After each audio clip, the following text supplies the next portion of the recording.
the head of the CDS group, Matthew.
Members.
For 20 years he reigned in oriental splendor.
In the Adriatic every morning.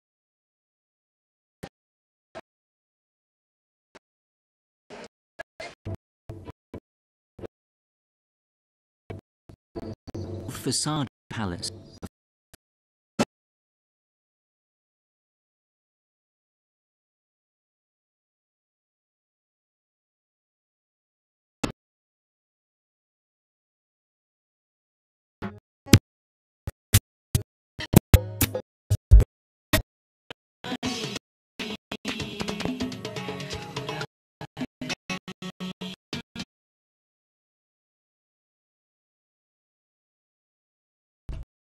grew from within the walls of that palace over the ages.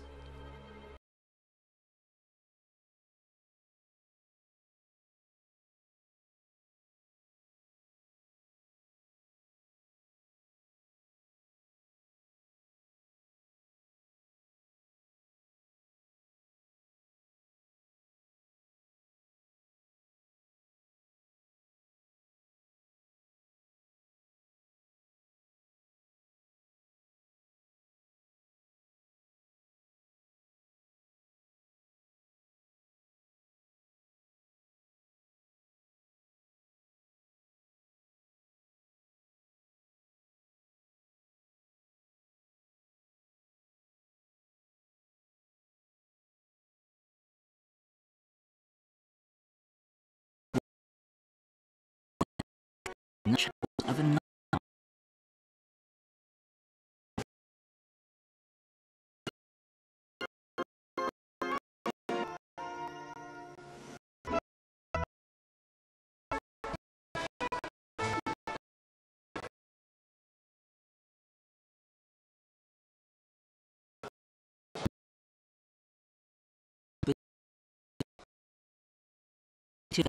it into a hall.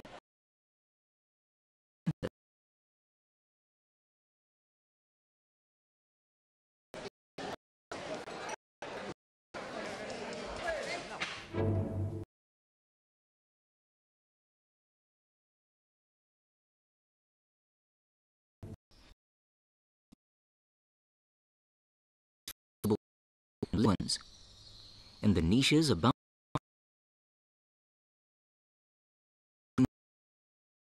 longer on his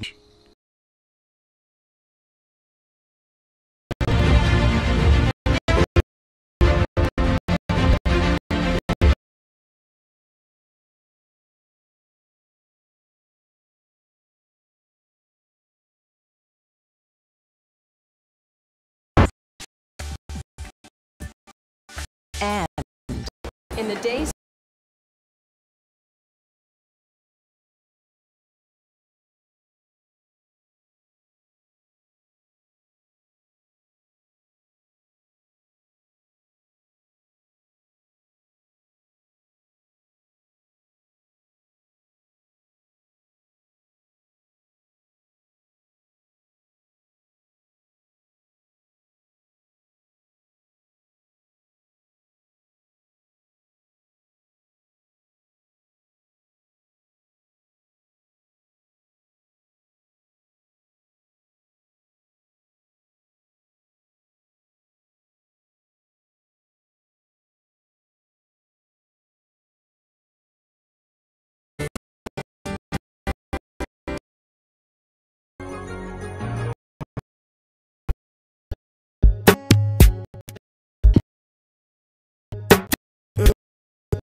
For 20 years he reigned in oriental splendor.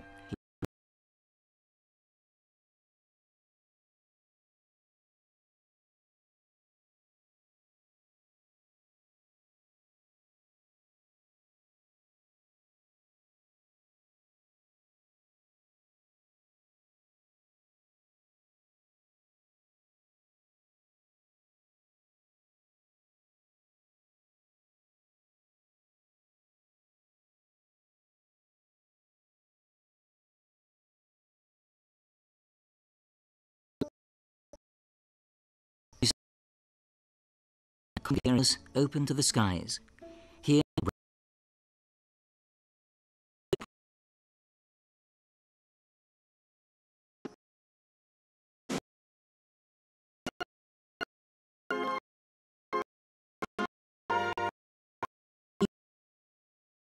Diocletian, and now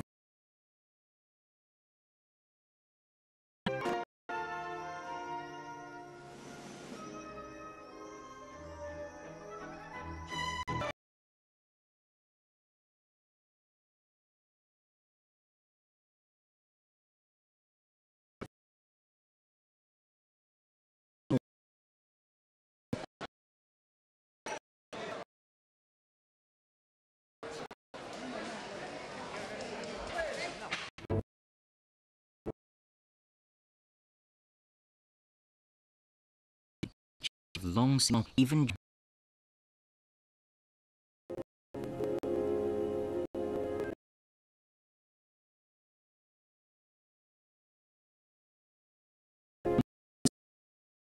the drawbridge was operated.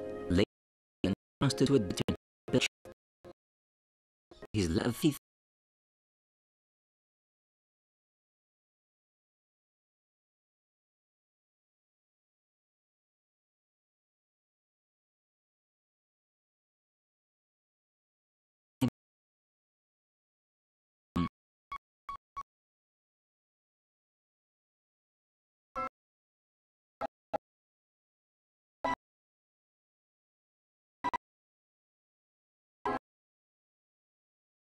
Formed of Diocletian's palace.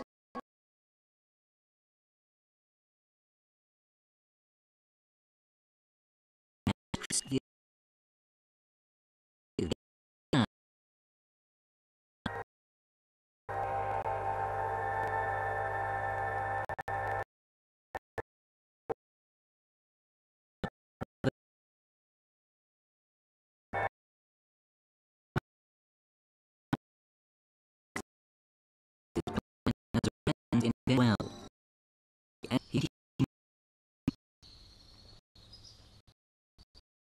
include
Illyria took power. Diocletian.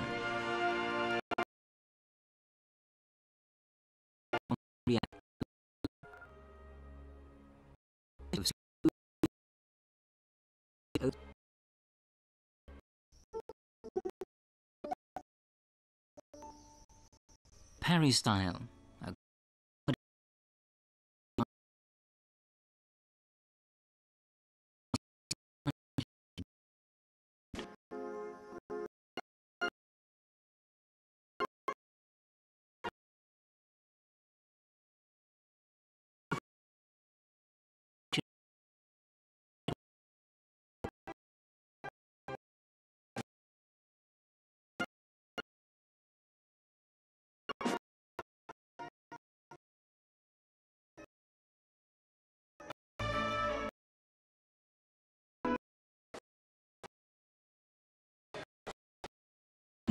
Residence built beside the sea, and this fate later stay the fishing fleet lands its cap.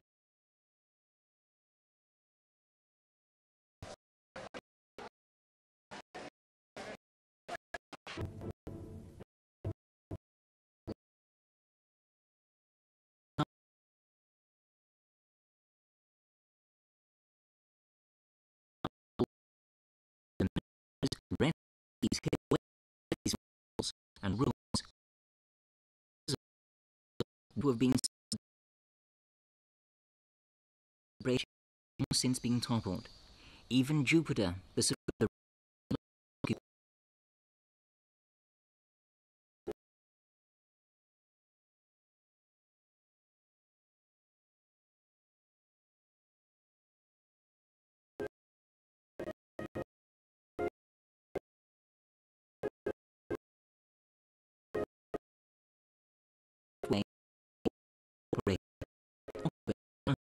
protection.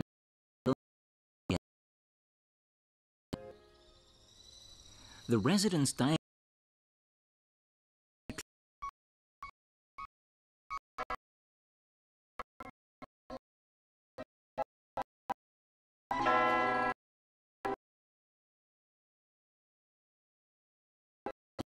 Of Diocletian's palace. They wanted only a roof over their heads. The walls, the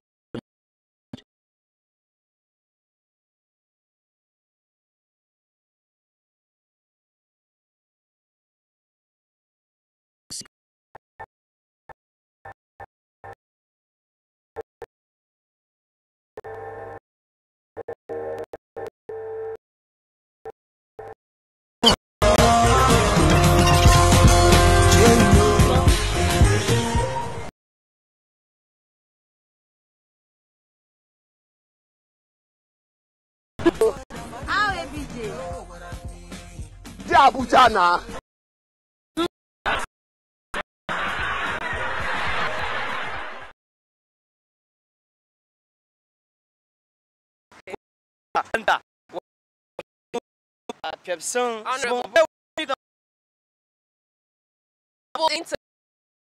International television. Okay. But by pointing me finger that I'm a brave National Assembly, I have to tell you, we have Coca-Cola, we have Fanta, we have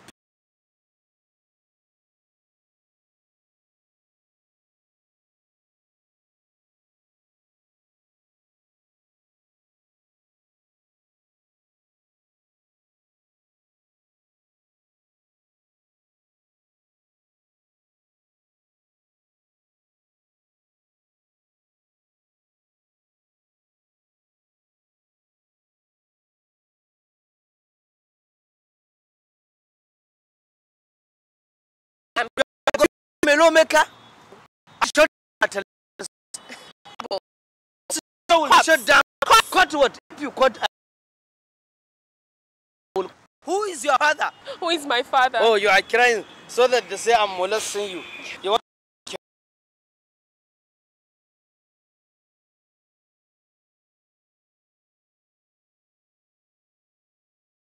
so even Tango, I didn't ask my bodyguard to throw you out of this place. Or This is my interview. Your camera. It is my camera.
نعوذ من الهم والحزن.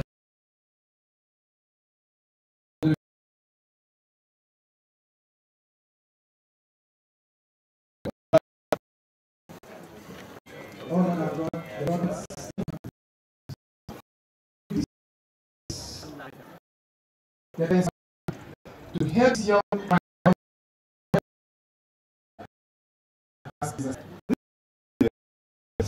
of the honorable speaker, leaders of politics.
Taraba said, my brother, engineer,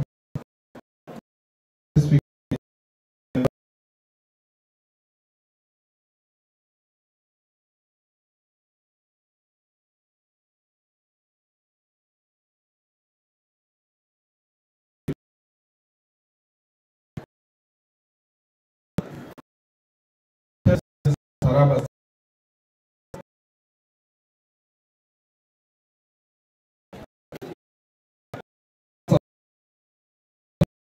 to congratulate you first before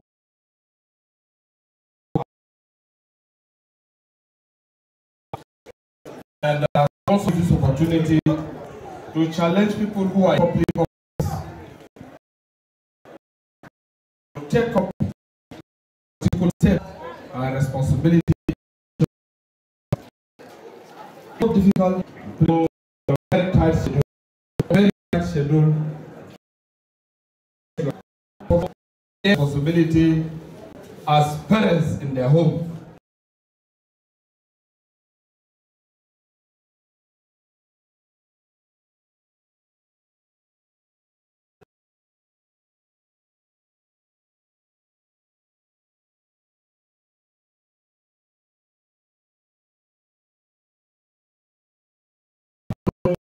Holy boat.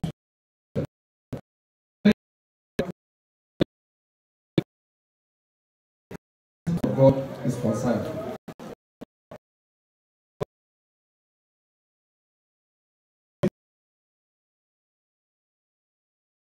A lot of pride to us.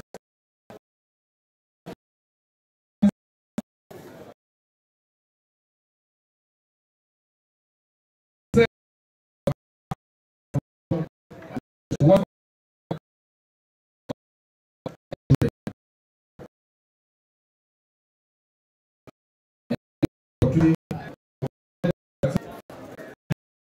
that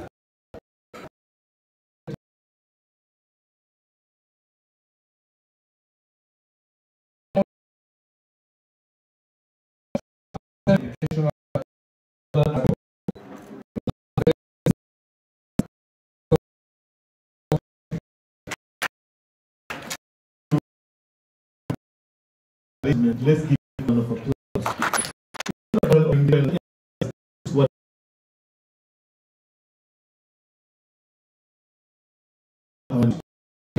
our host, His Excellency, this great occasion.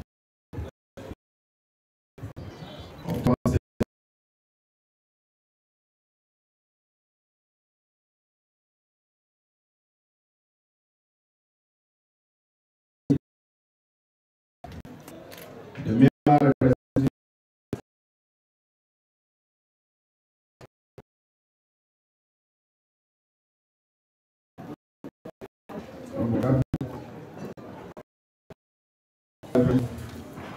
AP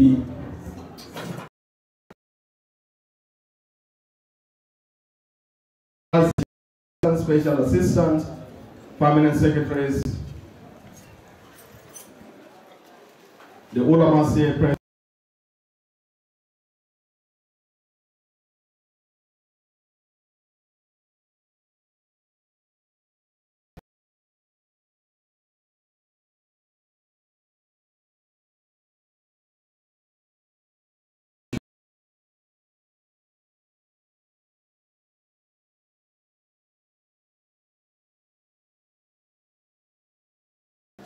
the only thing that I can say is, or let me add by saying that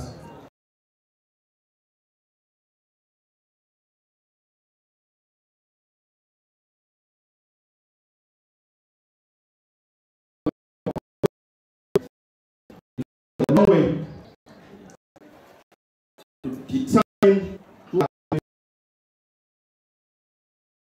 to It is not all about when you fall.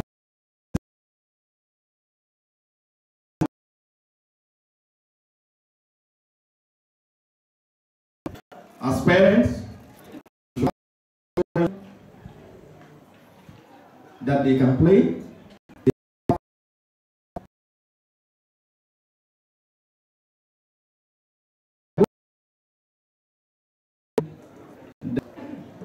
They can that when you don't imbibe this in your children,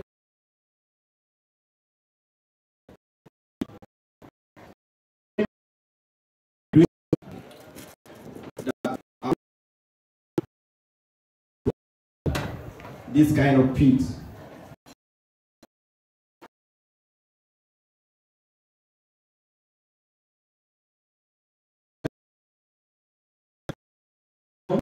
Parents were very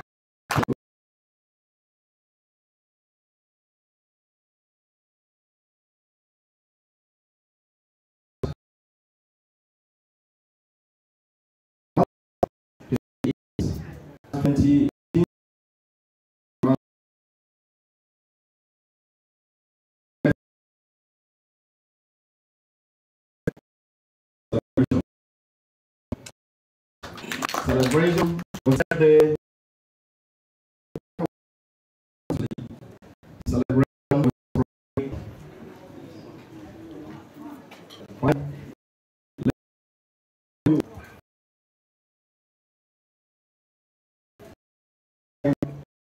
come here so this morning. We had the walima in the morning.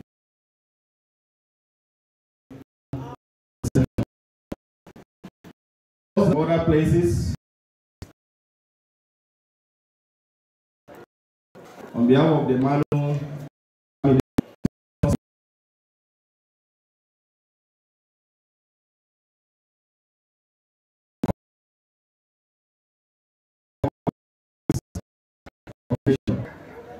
I wish you journey back to your various destinations.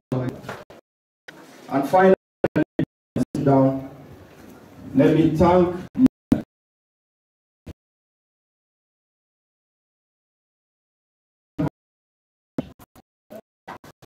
Executive Governor of Taraba State,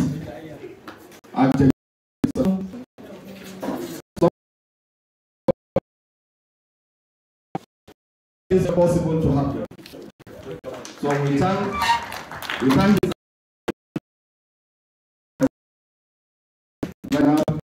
we thank His Excellency most sincerely. Thank you, Excellency. Thank you very much. Thank you all. Thank you. And now let's follow up with a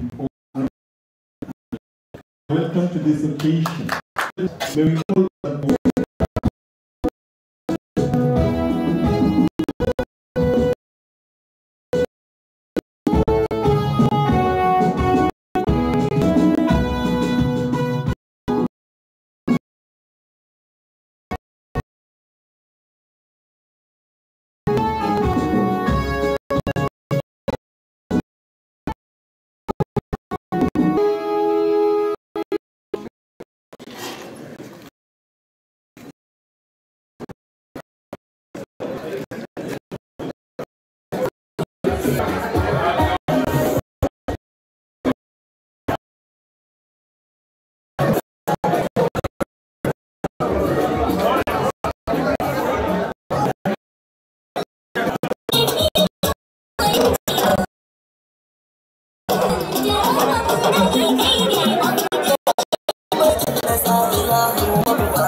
Meet a woman who was trapped in the World Trade Center on 9/11 and lived to tell about it.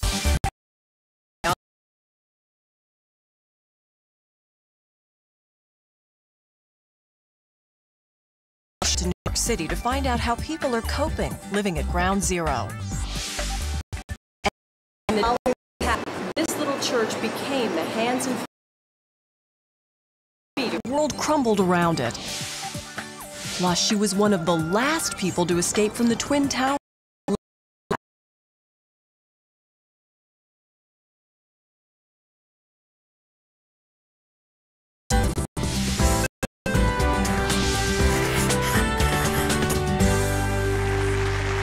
Thanks for joining.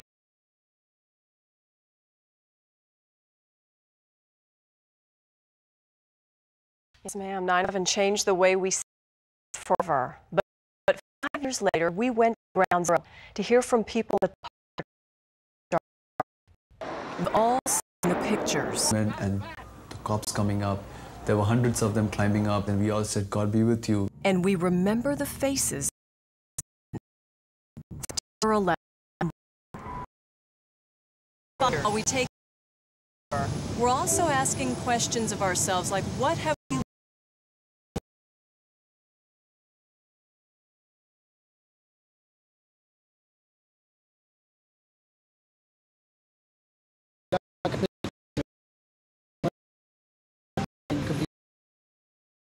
life differently each and every day? Yes, ma'am. You got to look at it different. You have to look at the picture itself. You can't just look at what's going on in your life. You have to see everything. You can see to me, the picture is just much clearer. It's also visiting for the first time from Kentucky. Well, I think every American ought to come here to see and realize to let them know what country is fighting. Like my husband said,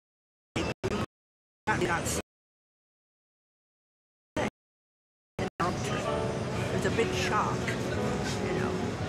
And it brings tears to my eyes now to think of these people who suffered. Well, unnecessary. Reba, you were 7 years old at the time, and it was hard for you to understand what was happening during 9/11. At age 12, what do you understand now? But I'm so sorry, you know, it was really devastating, and the effect on people was really bad, and I didn't know about it at the beginning. But this is my time in New York. Now I know how many people died building, how many workers had lost their lives. And then they didn't even find all of the bones, and they're still looking. And still rebuilding, while teaching both young and old here that Project Rebirth at Ground Zero really begins in the heart. 5 years later, it's hard to believe. And I talked to one man who said he felt that he was starting to forget. He was starting to forget the lessons of 9/11, so he felt it was important to come back. To go see.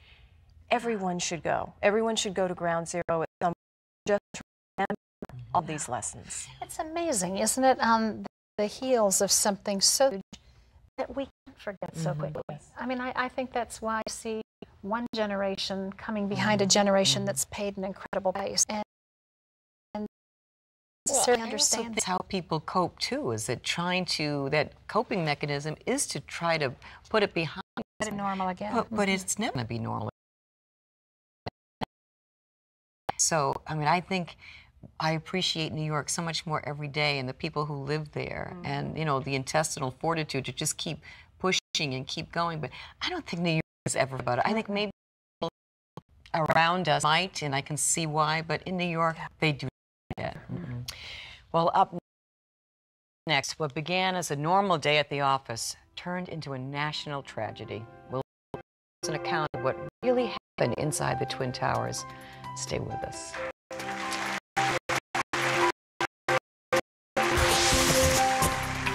Everybody was running back and forth and screaming the building. It was actually seconds before the floor above us was actually collapsing into our floor. You've got everything you thought would make you happy. A promising career, plenty of friends, a growing family. But life seems empty.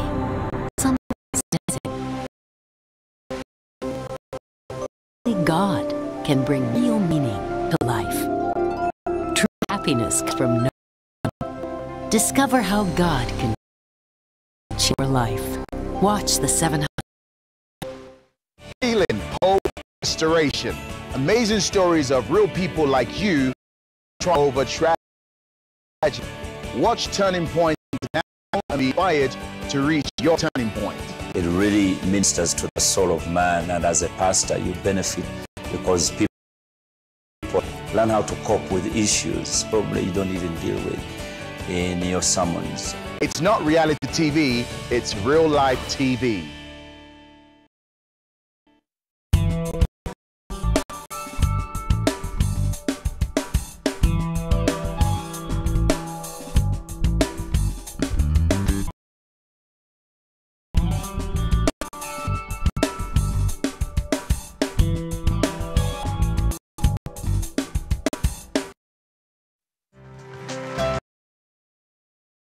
It was a Tuesday morning and Leslie Haskin was at her dream job at the World Trade Center.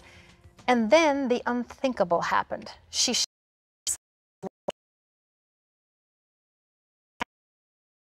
between heaven and ground zero. Leslie, welcome to Living. Great to have you here. What was life like for you before 9/11? One of only 2 African-American directors for one of the largest insurance companies. I worked my way from to an executive position. It's all I wanted. It's all I ever dreamed. Career success, and so that life was like, it was the New York scene, the corporate crowdings, and doing what corporate America does. I was one of the power players, and I loved it. That was my life. And you came from a family of what, 15 kids? I mean, you 15 siblings in your family, and your dad was pastor, right? My father was a Baptist minister. My mother was director of the choir. 11 girls, 10 sisters, 4 brothers, 15 of us all together. So we were raised in a very strict, very religious home. My parents loved God. Were you to the rule going off to New York? Apple? I was always the exception to the rule. I was my daddy's little girl. With, all complaining, never obeying the rules, always the independent thinker, the one doing it my own way. Let's talk about that day. You were in shock. Did you know what had just gone, what had happened?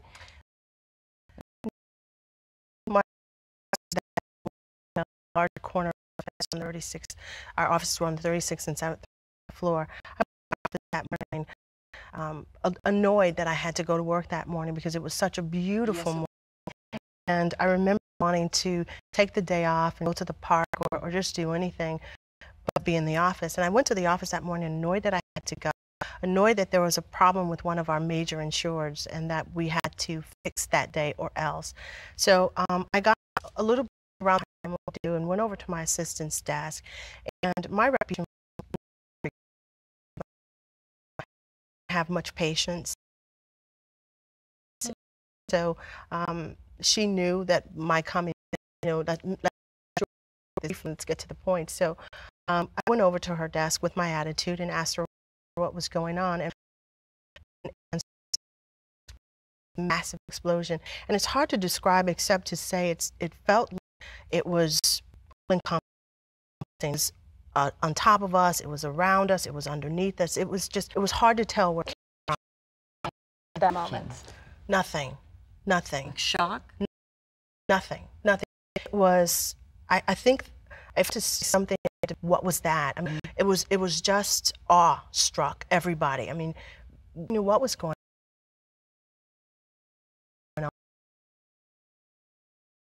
Time that the explosion happened, the building rocked, and you could feel the building rocking, and it swayed back and forth and never quite rocked itself again. So in those first few seconds, my feet went from level ground to actually being on land, almost like an amusement park ride. It's difficult to say what I was thinking at that moment because I think we were all just wondering what's going on here. Did you want to get out right away? stand? No, I was particularly drawn to what was going on because in those same instances, in that same instant, I see the debris, and it was in those seconds that there were actually recognizable body parts falling from the windows, and we could hear them see them fall.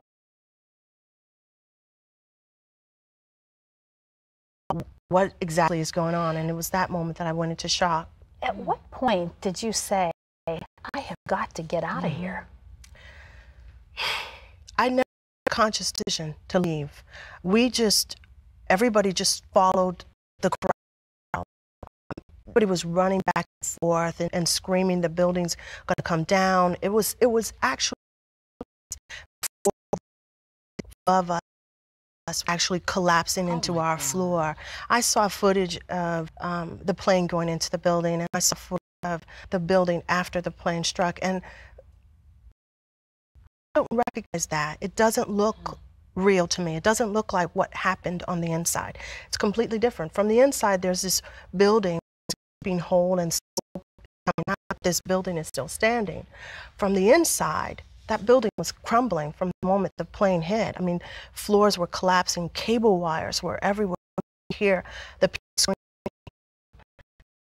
the swooshes from the fire for elevators and the elevators falling. It was chaos. I mean, and everybody robotically followed the person in front of them to leave the building. How'd you get out? You got on the stairs, obviously. There was a stairwell. But weren't there like tons of people just clamoring to go down the stairs? The stairs didn't even provide access. We couldn't even get to some of the stairs. And in the stairs that we started down, we had to leave those stairs, go back to the floor, and then around to another completely different set of stairs because the stairs were gone further down. Did you think at some point in that you weren't going to get out of there? Absolutely.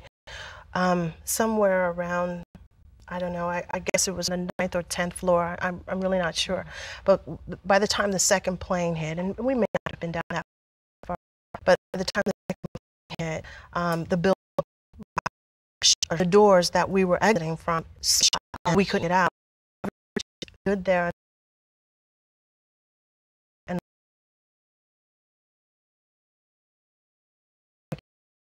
an incredible tragedy. We watched it from you watched it, and how did it change your life? Anticipating, an hour, a month, we plan our vacations, and there's nothing. 9/11 showed me that life is so fragile. I listened to people crying for help who never finished the sentence because it was gone. People behind elevators who couldn't speak at all, just bang, and then all of a sudden that stopped. Then in seconds, I don't know if you've ever been in a situation. People say it was a war zone. I don't know that I can compare it to a war zone or anything because it's like nothing I've ever seen. Prepared for it. And I wasn't prepared. I was to war. So how it changed my life, I don't take for granted my next second. I love hard. I'm a hugger. Every second that I'm alive, I want to bring glory to the Lord, and I want to bring glory to the fact that He gives us life and He gives us hope. For however long He does, I want to live in that account exactly. Yeah. Thank you so much for sharing the story. This is an incredible account of the horror, but of the hope of 9/11. A book called Between Heaven and Ground Zero that Leslie wrote. You can look bookstores or go live in. Thank you so much for sharing this with us. Thank you so much for having me. God bless you both. Thank you. Need to read the book, The Iceberg. Up next, St. Paul's Chapel was just a it was by the fallout, but the real miracle happened inside that church. Stay with us.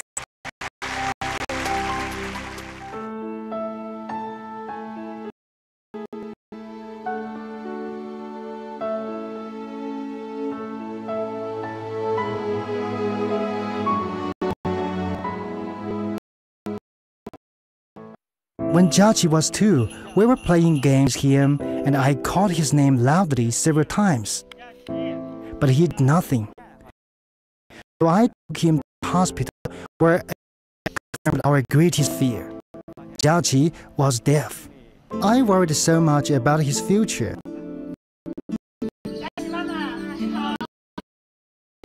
There is not a sound that Jiaqi cannot hear.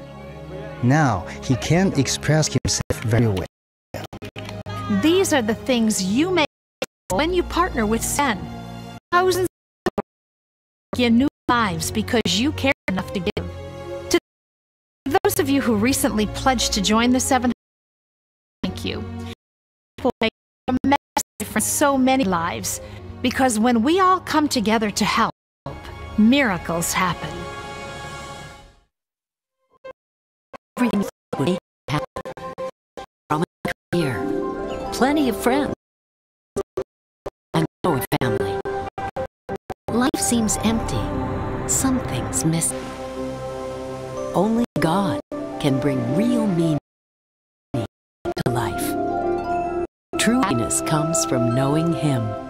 Discover how God can change your life. Watch the 700 Club. Well, out of the tragedy of 9/11, there have been many stories of hope. And one is the story of St. Paul's Chapel. The little church is still standing, and it was standing when the World Trade Towers came down. Take a look. It's a story so surreal, God's hand had to be in the rescue efforts at Ground Zero was the little church that could. You may remember St. Paul's Chapel. It sits directly in front of the World Trade Center, and as astounding as it may seem, it was untouched by the disaster and debris swarming around it. Not one pane of glass was broken. The Twin Towers collapsed just feet away. Diane Rayners arrived the next day as the church's volunteer coordinator. That it was a mass of chaos and incredible silence. We still remember the silence. Nobody could talk. Diane, as volunteer coordinator, you thought you turned in 9 months. Did you ever expect that? Between volunteers who came here to get served, there was kind of unconditional love that I have never seen. There was no thought to who you were or where you came from or what you had or what you didn't. It was all about a service. Hundreds of 12-hour shifts a rock, serving meals, counseling, and praying with rescue workers. I had volunteers come, had never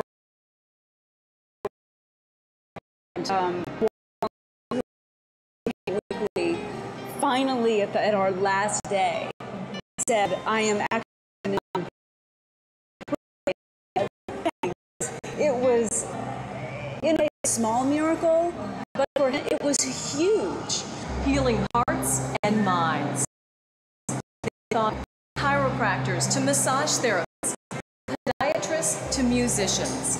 In the days following the attack, this little church became the hands and feet of Christ. If we stop focusing on trying to feed ourselves and focus on feeding others, there is enough. There's more than enough. And in fact, there was much more than enough.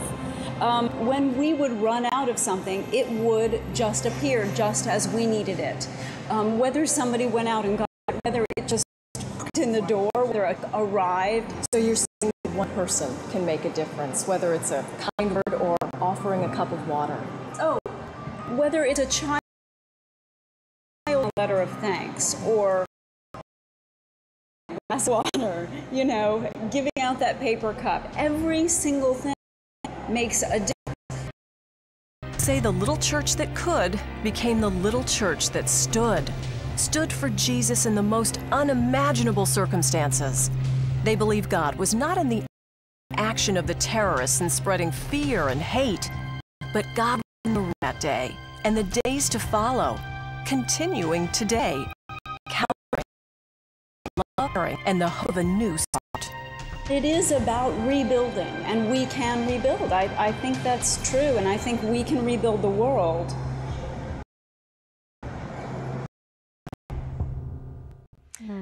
It's such a privilege to tell their story. I've said that after 9/11, and I'll tell you, visit and not know that there's a God. You just visit that church so in Christ. And that God really touched us in such a special way to give us that sign to say, I'm still here. And food, the amount of food, it was biblical in the loaves where Jesus multiplied the food. We were seeing need paper cups. Suddenly they were there, or a truck would arrive with coffee just as someone had asked for a cup of coffee.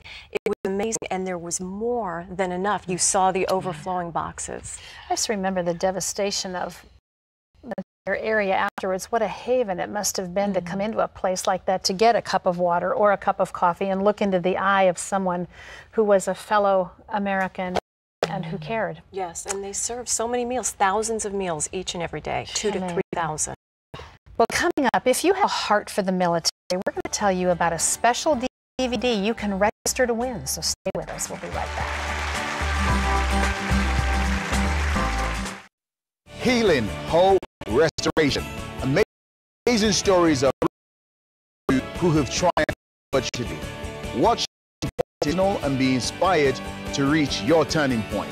It really ministers to, and as a pastor, you benefit a lot because people learn and they talk about issues probably you don't even deal with in your. It's not real ID. Inside Row, a leader.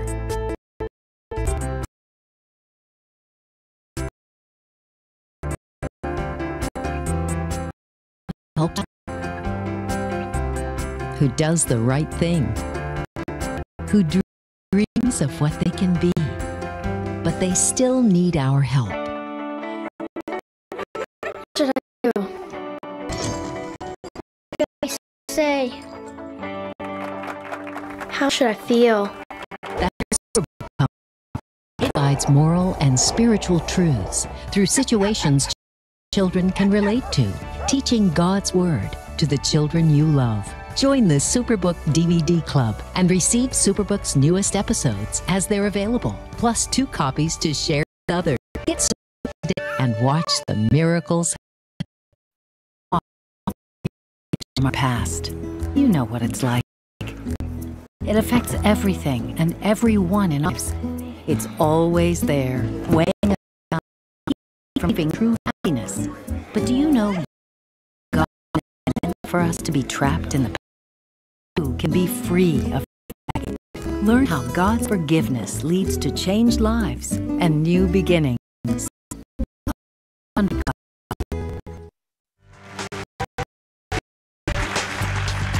Very intense. You know, even these years, I believe it's been 5 years, you know, it still stirs up feelings inside of you that are just bigger than... Well, you know, I always wonder how can someone hate so much to do that? Because we can't fathom that, you know, because that's not how our works. But how can they be so vicious and so horrifying to fellow human beings? I just don't understand that. And what she went through was not only horrific, but she has written a book that is wonderful, that really explains it in a way that touches people's hearts in a very special way. You know, what we didn't mention was that this book came about because it's actual, and she wrote it as a means of getting through to healing, to the other thinking side. that it was going to be published. So, very intense. You really need to read it. It'll help you understand what happened that day. And also, you know, the Bible says that God says He'll give us beauty. Now she is working with homeless people and people who are on the street without food. So God takes the garbage and makes something beautiful out of it. You know, and also have a special DVD called Salute to Believers. It's a live concert dedicated to our military, and it's produced as a tribute by Times Square Church in New York City, which is an incredible church. Go to livingthelife.com. This book is so, it's so heartfelt, and it'll really touch your heart in a special way. Leslie, between heaven and ground zero. That's right. Well, we'd like to close with a song that our nation embraced in the wake of September 11th, sung by the man who made it a national prayer. Ronan Tynan performs Bless America.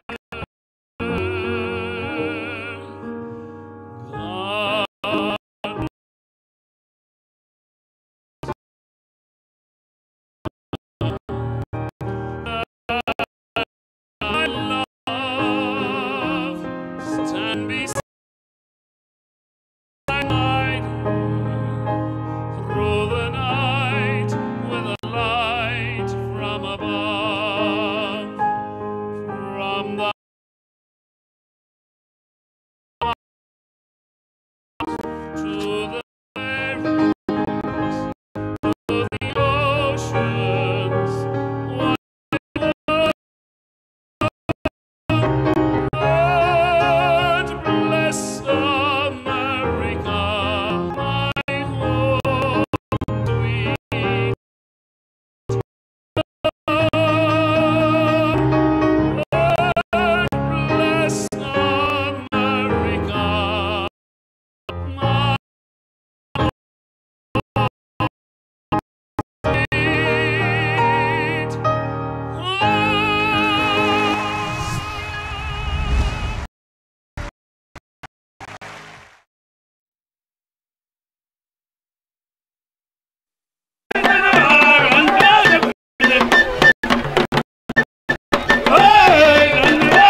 Hello viewers, welcome to another exciting episode of our program, The Addict. My name is Mary Bishidu. Today program, drug addict rehabilitation. Now we'll go to the drama segment. Sit tight and don't go anywhere. We will be right back.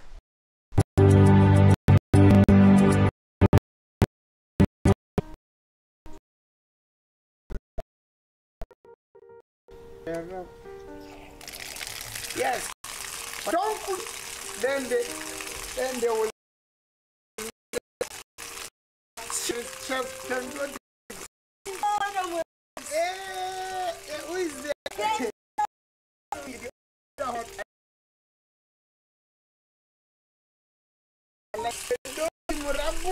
The only guy that works transformer. Tell me how it will be the best. To think of it. I'm facing this thing is not pulling sense. The only guy that works transformer and come out with flying colors. For your mind. Yeah. What are you doing now? I'm facing one. I told them I'm a chef. They are doubting me. Chef, you know.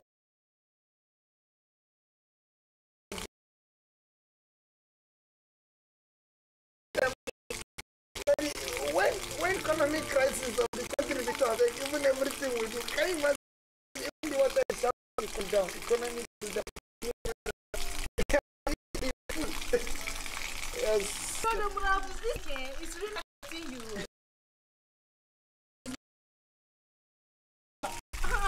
Fetching water with a basket? Yes. It's not a basket. It's bucket. The bucket is this. You put the water away. How can you fetch water? How can you fetch water with a basket? How can you fetch water?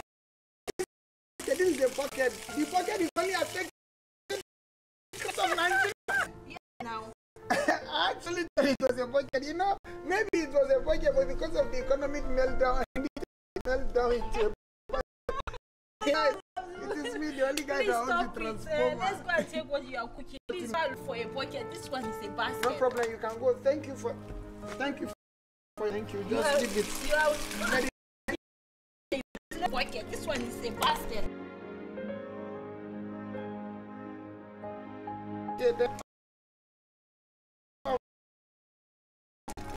Wait, let's go and see what you are cooking. Oh yeah, let's go. Just tell me you're hungry. That is all. I'm hungry. That one is all. If you test my food, you'll be to the governor. Come 2019 on food logistics matters. I'm telling you. Let's go and test it. Everything is funny. Yes, let me do what Opocha. It has burned, pa. Where is the firewood? Here is the newly invented by Ministry of Science and Technology in Taraba. Here you see, ma. Don't touch it. It will burn you. It's newly invented. Yes, you know, science and technology, they have invented so many things. Instead, our governor gave us the mindset to the state. Sharp. Well, let us melt down like the economy. I'm telling you. No wonder the fire burned. You are not going to insult me. Well, be lieless. If you insult me, I will insult you. No wonder you went and packed stroll on the street like it's a new style. It's a new style. Yes. Can do. Come now. It's okay. Let's so that all these things. The next one will get done. Can do. That's why I always call you to come to our house. Please, yes. I want you to stop. It's not good. Why? Why? Do you know this thing can make me happy? You are running mad and you are saying you are happy. Now, what for you? I'm under the influence of. Please stop these drugs that you are taking. It's really affecting you. Oh, it's not helping you. It's not helping me. Can you? You are high. I'm high. Yeah, you are normal. Me, I'm high. Because the other day you missed our lives. Change our life. Can you know any opportunity I've been pulling home? The other day I was in the room. When I opened the opportunity, I have to for the opportunity came in and it came out. I still come out. Excuse me. Please try to stop it. It's not good. Talk to me. My friend, sometimes when you talk like this, because you have good ideas. Hey, when you stop it, so many opportunities come your way, and besides, that is making me intelligent. Yes. I'm telling you. Stop deceiving. Change your ways. You are a nice person. You have. So my problem, what you don't know is that if I keep on this thing, make me go high. You see, when I go high, give me inspiration. I have no inspiration. Everything is normal. Stop it. It's not good. You know you are my friend. Everything you tell me, I used to agree.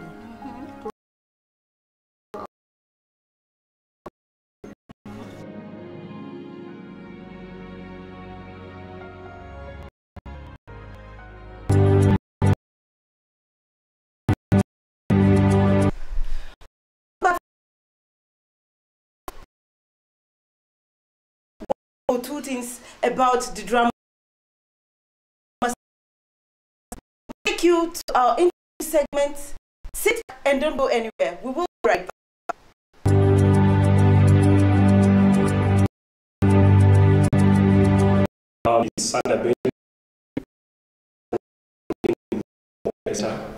That is recently established by the state. What's the drug addiction?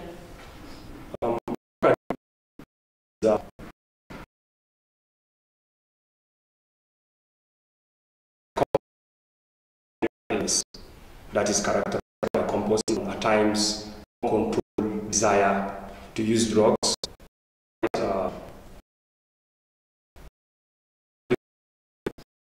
Impact that self and other.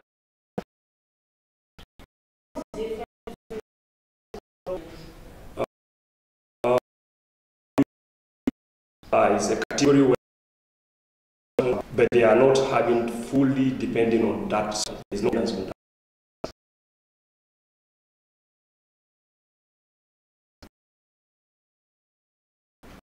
It's a mental illness actually that is characterized by continuous desire and dependability on substance for life and for other solution to problems. So drug in the area of drug.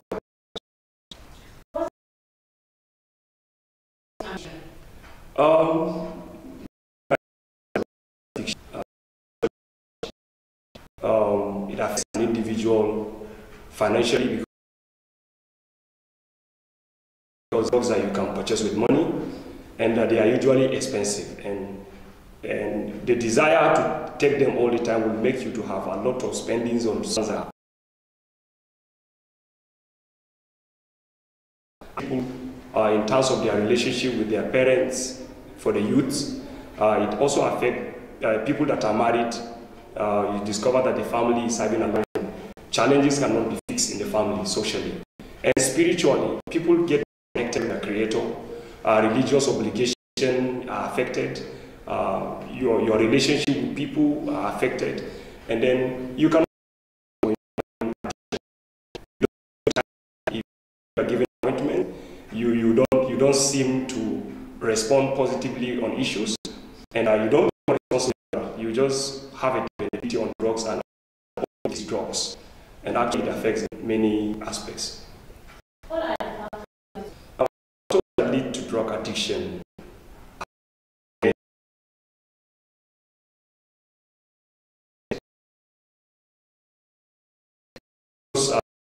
Sometimes to the children it depends on the family coming from. We are taking drugs. Children will also want to take drugs because and in the present generation where people build houses and have different kind of alcohol, people always, the younger children in the houses want to experiment, want to know exactly what daddy is doing.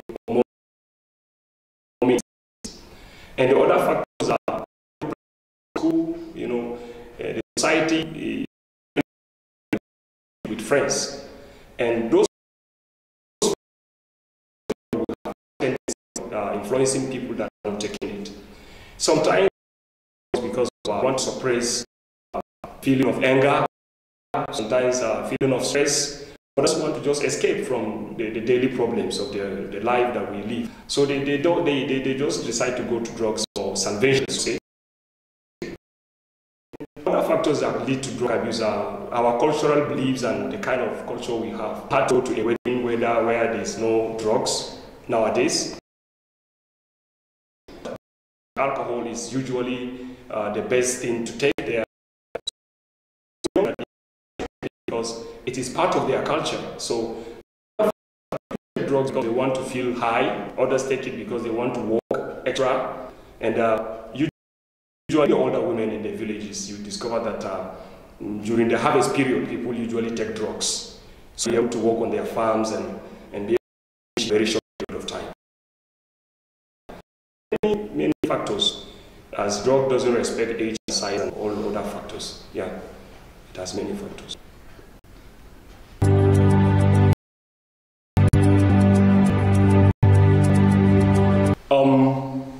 Drug addiction is a behavioral problem, and actually rehabilitation, it is not something that is done by one person. We have centers that the model use biopsychosocial help. They always want to favor the idea that diseases are not actually affecting individuals. They don't have a social life and the emotional life of that individual. In the rehabilitation center, rehabilitation takes a form approach generally, as I said from the beginning, where the doctor will perform his duty in administering some drugs that will get detoxification. An individual that is having toxic acid in his system will be cleaned up, and then the psychologist will work on the process, because people have the tendency to believe drugs are the only way out, and it is psychological. So that belief system creates the whole behavior that follows. Psychologists will always deal with that belief system, and then the behavior that follows, and that behavior transformed to the normal behavior. Social workers also have their own part to play. So the drug in the social context times, people use other people to take it, and that must be properly explored by the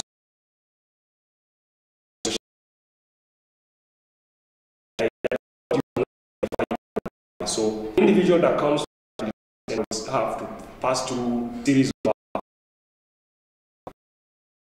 social assessment and then the medical assessment, so that we'll be able to identify the cause of the drug, and then we decide to deal with that effectively once for all. Thank you. Okay. What are the stages of rehabilitation?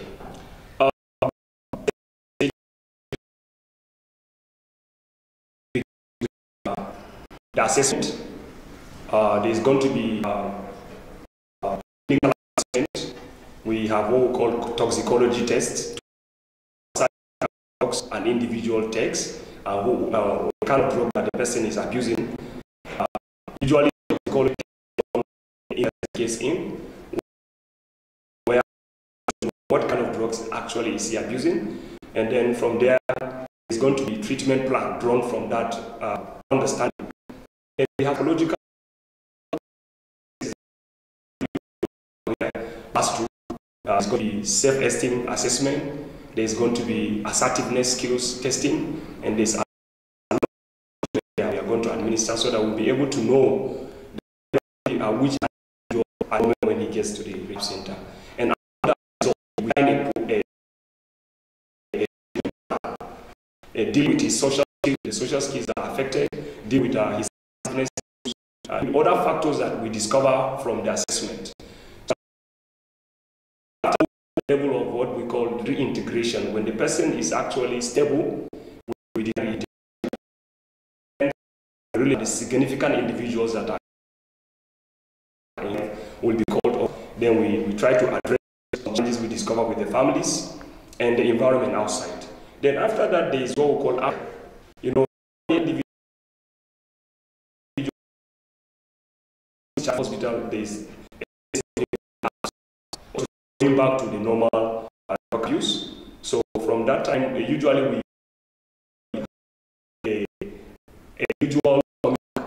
the person will usually come back for after 2 weeks, then after a month, and that period we are going to be able, whether he's able to stand strong out there or he's still in need of remission, to say. We give him the opportunity to stay for 2 months and 1 month, 3 months, and he's able to be stable outside.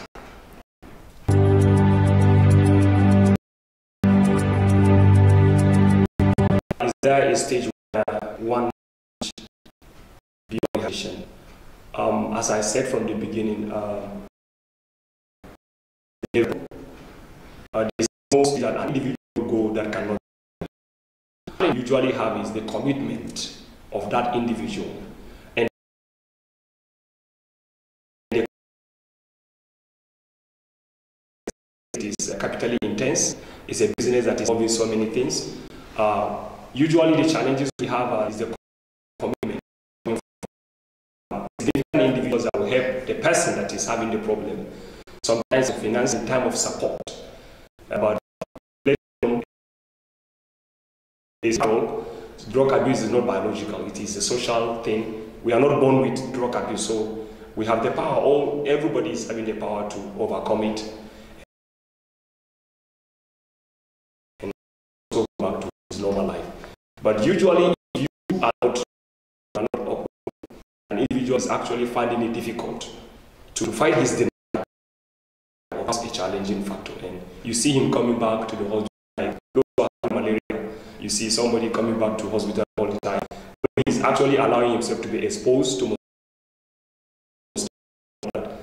also drug.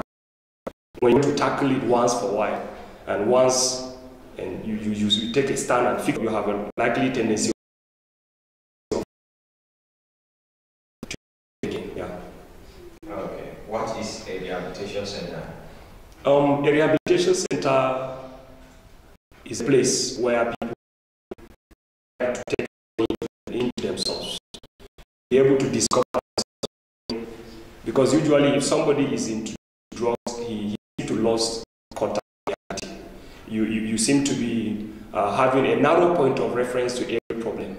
You have a narrow point of view to every situation and reality of the world. This is a people are to take a deep breath and live again.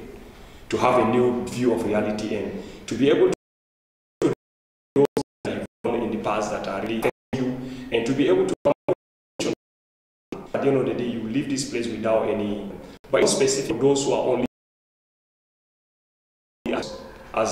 usually people take it as if it is a place for those who are having problems with substance abuse. If you are or keeping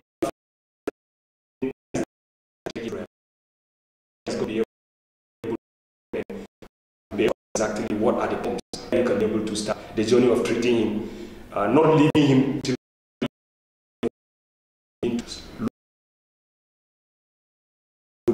so rehabilitation center is a place where even those who are having depression will come get their those who are having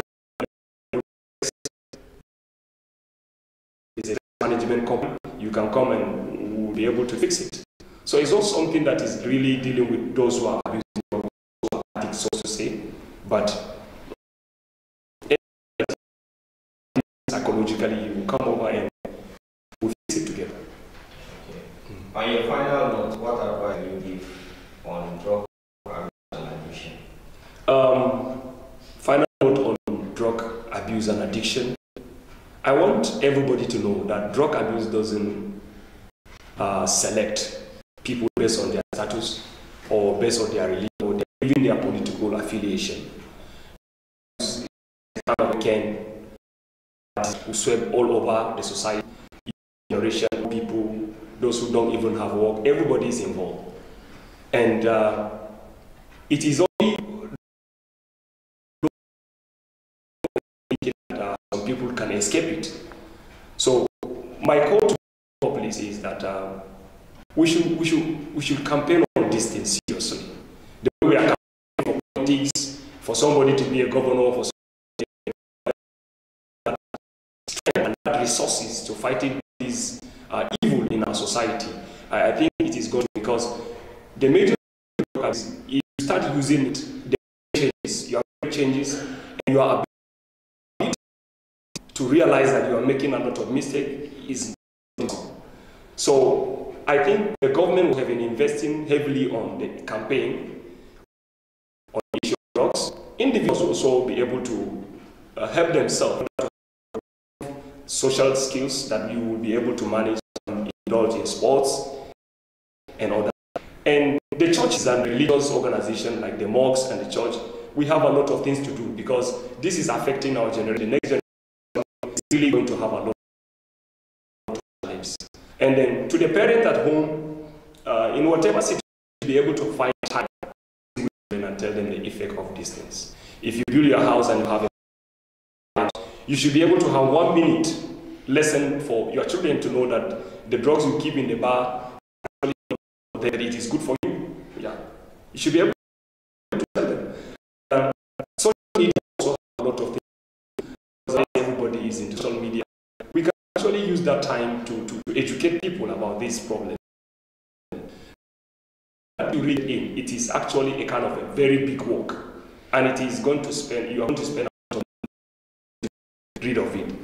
And schools, I think we should include studies in schools some aspect of drug abuse, so that people have the clear knowledge of the effect of drug abuse on individuals. And globally, fighting it is a very, very big problem because people usually give a lot of money so that they are detected. That is a challenge, and that should be done properly because people will not be able to understand the problem until when actually in the villages. I also want to advise that we should also look at all those things that are working, and we should take things for us. For drugs is actually a problem, and we use it. Thank you so much.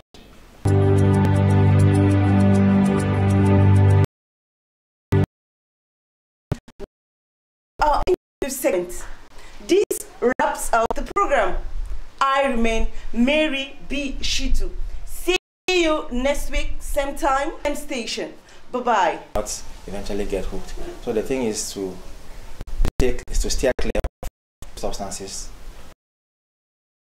And for those that already have the issues, I think we should support them and enlist the services of and it is important that to the young generation, schools, churches, in mosques, and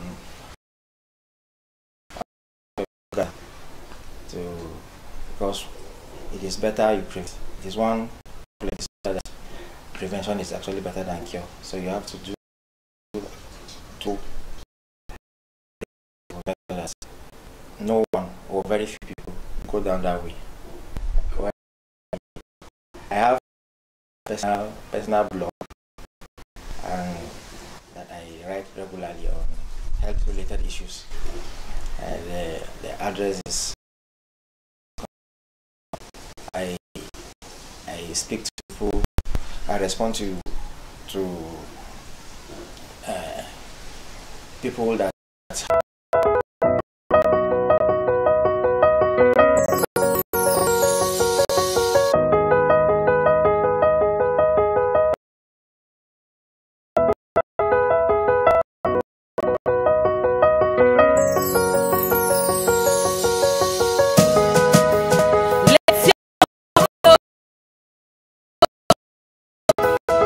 in this place.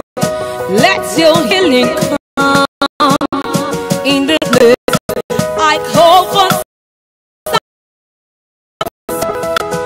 this place. Let your light show.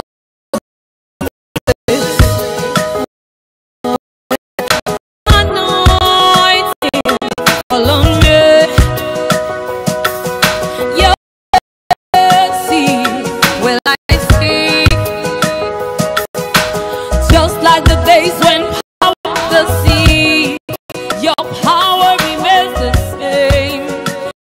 Yes, you may. Fi agbára rẹ̀ hàn. Fi agbára rẹ̀ hàn.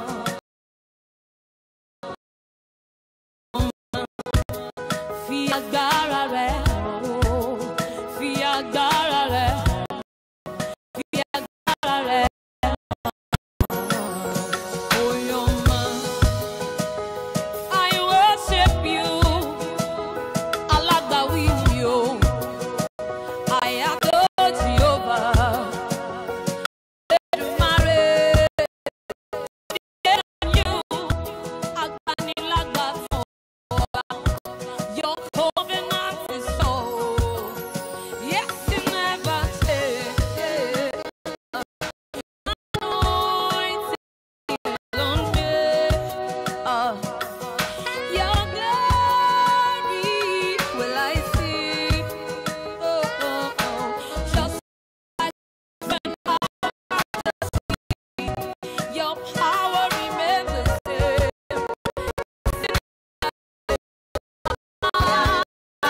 I depend on you, Lord. I wait on you. You are not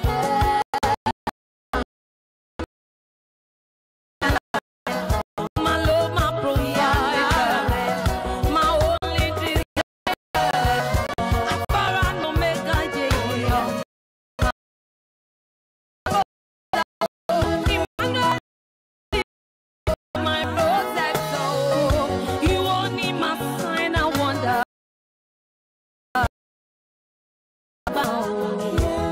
I want to love with some.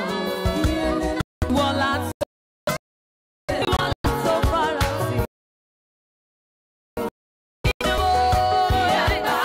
Lion of the tribe of Judah, your power back the world. You are faithful, not keeping so you're the essence of days. Emmanuel,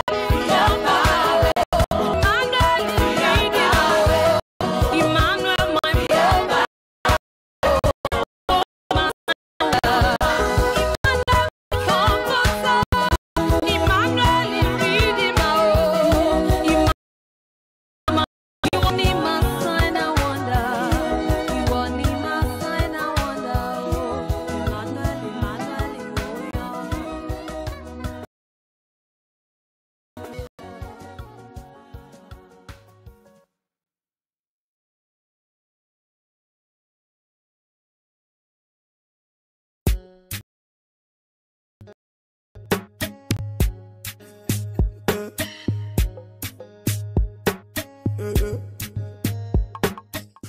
Hello, and your favorite program on the law. My name is Audu Baba Bambo. The judiciary is one of the three arms of government that has the of interpreting the law to the society. On the program, we want to look at the independence of the Nigerian judiciary. Is the judiciary independent of itself? This and many more come away on the program. Our guests tonight on the program, we are glad to have two legal practitioners based here in Jalingo, the state capital. Let me begin to my left. We have Barrister. Very much. And to my right, we have your cultural program, sir. Thank you, sir.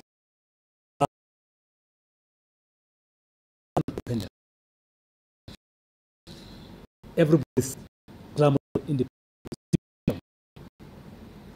for independence. Now, what is this independence about? Well, all depends on how you look at it, from which dictionary definition you give family definition. Just a family with strong spring.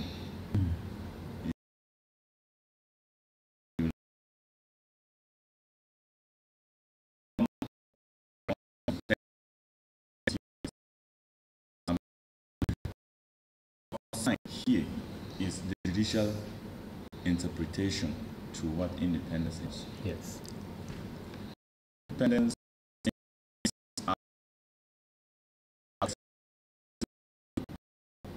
is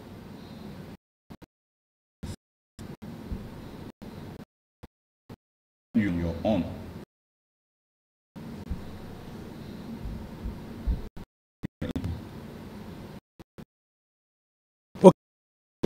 Looking at the Nigerian judiciary. My colleague just defined independency depends on how you look at it. The aspect actually in the African settings, independency of judiciary depends on the executives. Nigeria judiciary are not independently executives.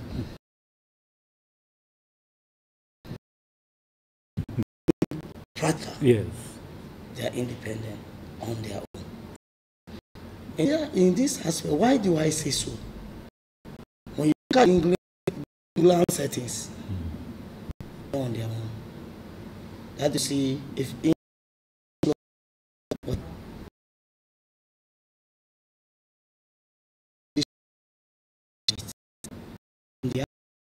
that is actually practically independent on their own. Put it in place. They are not independent on their own.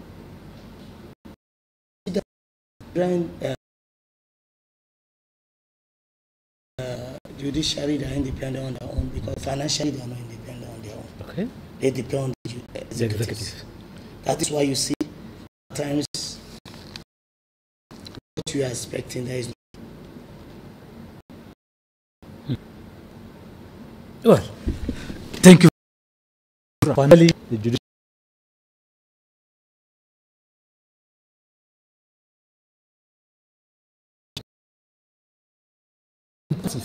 Practically, they are independent. Now, the of judges, if the judiciary independence today, look at the appointment of the chief judge of the federation down to state, it's been done by the executive. Can you now say that the judiciary from the control the judiciary is independent? Because it's hope that well, just like my colleague rightly said, in a way, the skeletal aspect of what I have. You see, when you discuss it about it,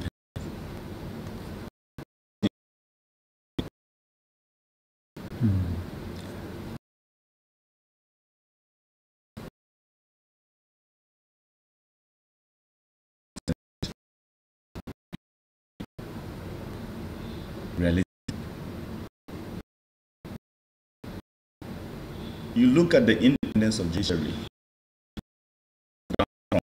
story of separation of power. Is about the independence. Executive have their role. The legislators and the judiciary of each other. Yeah. But in a way,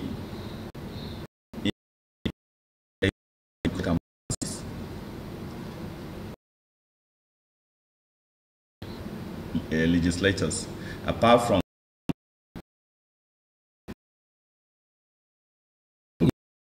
they do what we call oversight function, looking at the function of executives and other things. So if you look, you cannot say that independent is there in total. It just so he mentioned one.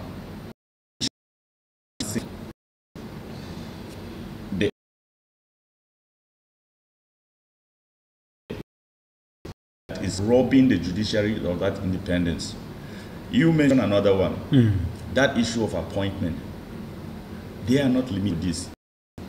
There are areas where you can see that this independence, though appears to be there, but it's not promotion and other things. Finance is there. But in a way, it's just like giving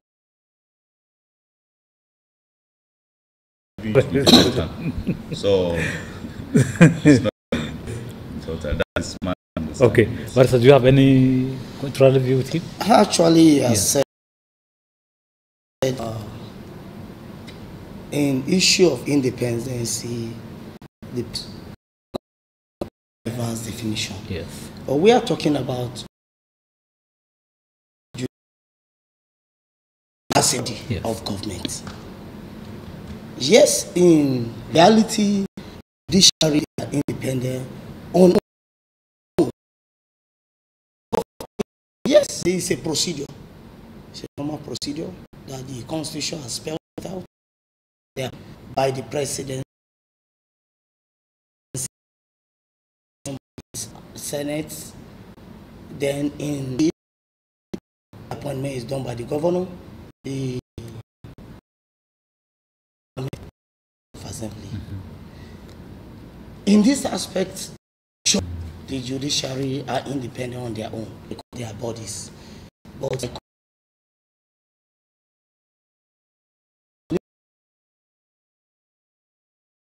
there is what we call check and balance. Okay. In the arms of government. The judiciary, when you look at it, it's giving someone something in the right hand, taking it by the left hand. Yes. Financially, they are not independent on their own. They depend on government. Okay. That is why you see at times they will consider, okay, certain decision has been taken